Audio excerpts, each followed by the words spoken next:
Sallallahu ala Muhammad.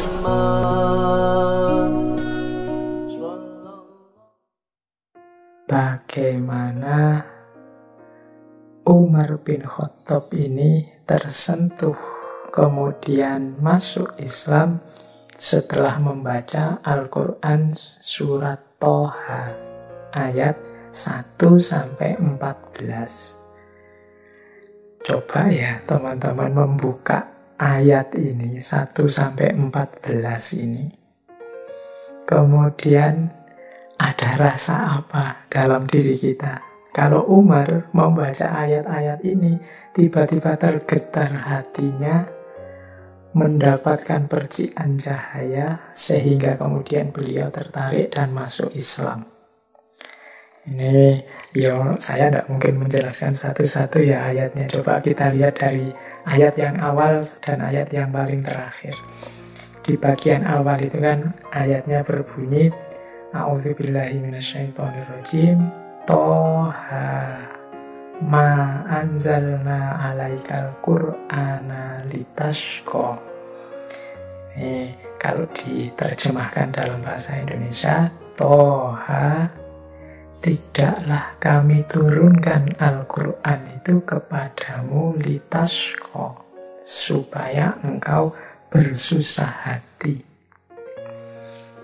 Illa tadhkiratan liman yakhsha, kecuali hanya sebagai peringatan bagi orang-orang yang takut.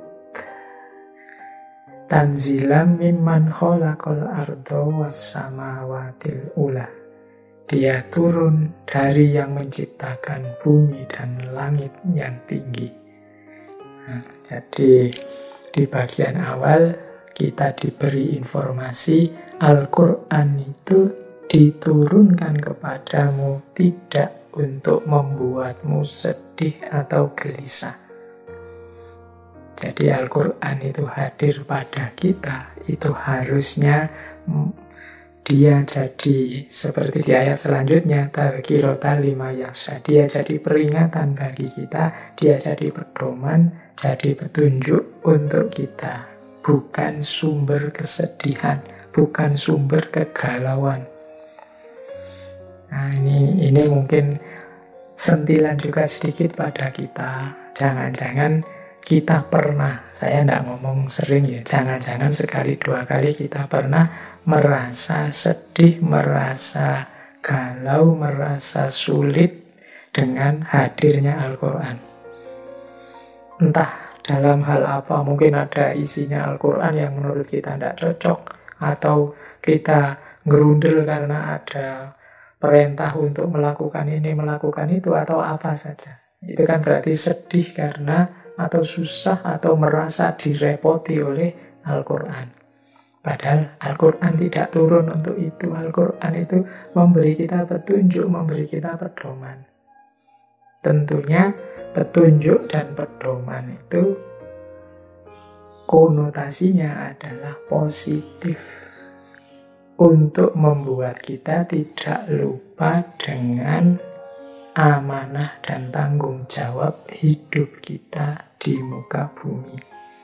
Jadi liman yakhsha, bagi orang yang takut, yang hati-hati, yang tidak mau sembrono dalam hidupnya. Jadi dua ayat pertama ini sebenarnya menegaskan agar kita tidak takut, tidak gelisah, tidak galau dengan apapun tuntunan, apapun petunjuk dari agama. Itu kalau kita makomnya adalah orang yang tidak sembrono dalam hidup, orang yang serius, orang yang hati-hati dalam hidup. Itulah tujuannya Al-Quran, tadhkirah, peringatan, petunjuk. Tanzila mimman khalaqal arda was samawatil ula. Jadi dia turun dari zat yang menciptakan bumi dan langit yang tinggi.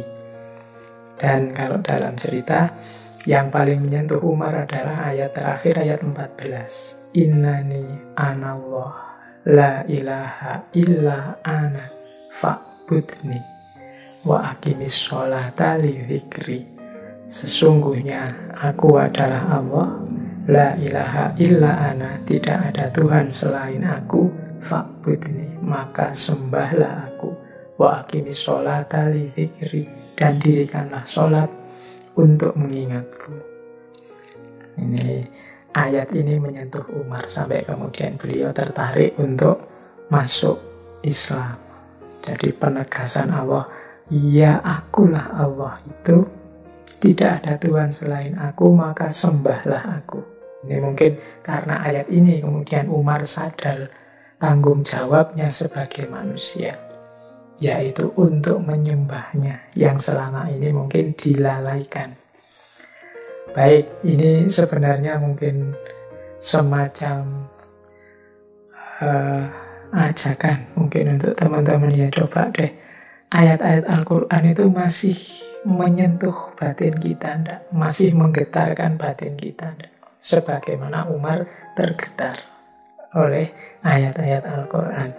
Selama masih ada getaran itu, berarti dia masih hidup dalam diri kita, masih ada pengaruhnya. Semakin kita membaca, semakin kita mendengar ayat-ayat Al-Quran dan merenungi maknanya, semakin kuat iman dan keislaman kita. Itu kan ada ayatnya juga.